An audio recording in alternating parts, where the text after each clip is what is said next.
Bem-vindo ao Resumo em Foco. Você já se perguntou como funciona realmente o sistema econômico em que vivemos? Por que algumas pessoas enriquecem enquanto outras trabalham incansavelmente e ainda lutam para sobreviver? O Capital, de Karl Marx, é uma obra monumental que busca responder essas questões. Neste livro, Marx faz uma análise profunda do capitalismo, desvendando suas engrenagens e mostrando como ele influencia cada aspecto da nossa vida. Neste vídeo, vamos explorar as ideias de Marx e entender por que O Capital continua sendo uma leitura essencial para quem deseja compreender a dinâmica das sociedades modernas.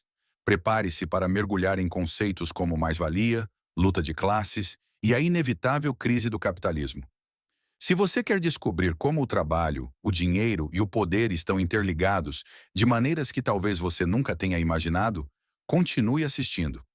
Vamos desmistificar juntos um dos textos mais impactantes e polêmicos da história econômica. Dá o like, inscreva-se no canal e deixa nos comentários a sua opinião sobre o livro.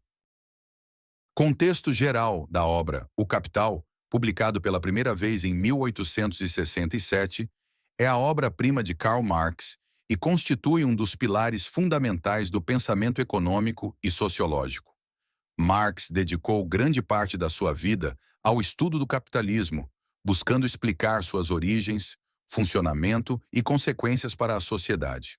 A obra é extensa e densa, dividida em 3 volumes, onde Marx analisa desde o processo de produção até a distribuição da riqueza e as crises cíclicas do sistema. Capítulo 1. Mercadoria e dinheiro.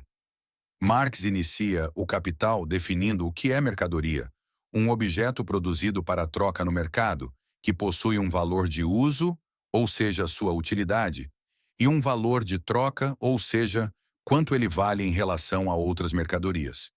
Ele destaca que o valor de troca é determinado pela quantidade de trabalho socialmente necessário para produzir a mercadoria.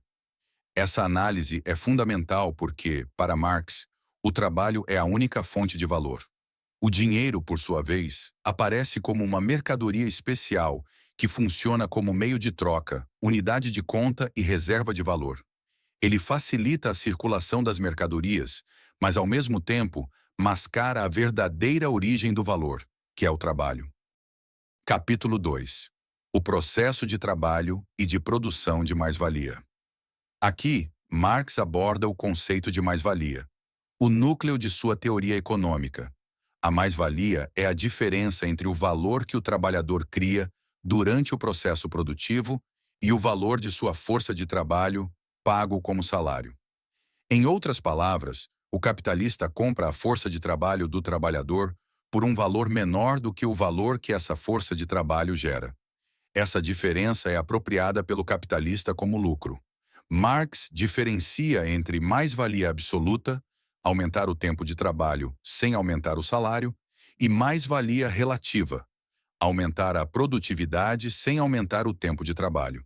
Ele mostra como o capitalista sempre busca formas de aumentar a mais-valia, seja prolongando a jornada de trabalho ou aumentando a eficiência dos processos produtivos. Capítulo 3. A acumulação do capital. Nesse capítulo, Marx descreve o ciclo de reprodução do capital e a necessidade de acumulação constante. Ele argumenta que o capitalismo é um sistema intrinsecamente expansivo, pois os capitalistas devem reinvestir parte dos lucros para aumentar a produção e manter a competitividade. Esse processo leva à concentração de riqueza e à centralização do capital, onde empresas menores são absorvidas por maiores, criando monopólios. A acumulação de capital também gera o que Marx chama de exército industrial de reserva, a população desempregada ou subempregada que pressiona os salários para baixo, beneficiando os capitalistas. Capítulo 4. A contradição do capitalismo. Marx afirma que o capitalismo contém em si mesmo as sementes da sua própria destruição. A busca incessante por lucro leva à exploração crescente dos trabalhadores, criando uma polarização entre a burguesia, os donos dos meios de produção, e o proletariado, os trabalhadores. A classe trabalhadora, eventualmente, se torna consciente de sua exploração e se organiza para lutar contra o sistema, levando a uma revolução. Essa contradição fundamental está no fato de que, ao mesmo tempo que o capitalismo desenvolve as forças produtivas, como nunca antes na história, ele também gera desigualdade e instabilidade social.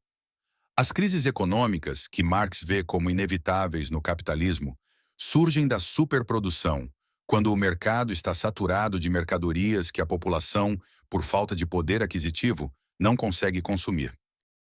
Capítulo 5. A crise do capitalismo e a luta de classes.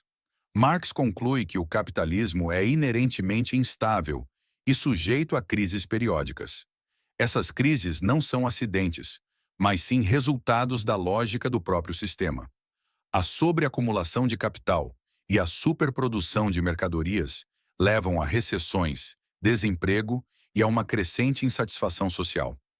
Ele prevê que, eventualmente, o proletariado tomará consciência de sua situação e se unirá para derrubar o sistema capitalista, estabelecendo uma sociedade socialista onde os meios de produção são de propriedade coletiva e os frutos do trabalho são distribuídos de acordo com as necessidades de cada um.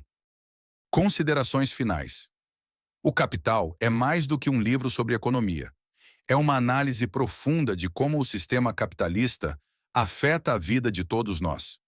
Marx revela como o capitalismo transforma tudo em mercadoria, desde o trabalho humano até as relações sociais, e como essa mercantilização leva à exploração, desigualdade e crises. Pedimos o seu apoio para que se inscreva e deixe o seu like. Deixa também o seu comentário sobre o que achou do livro.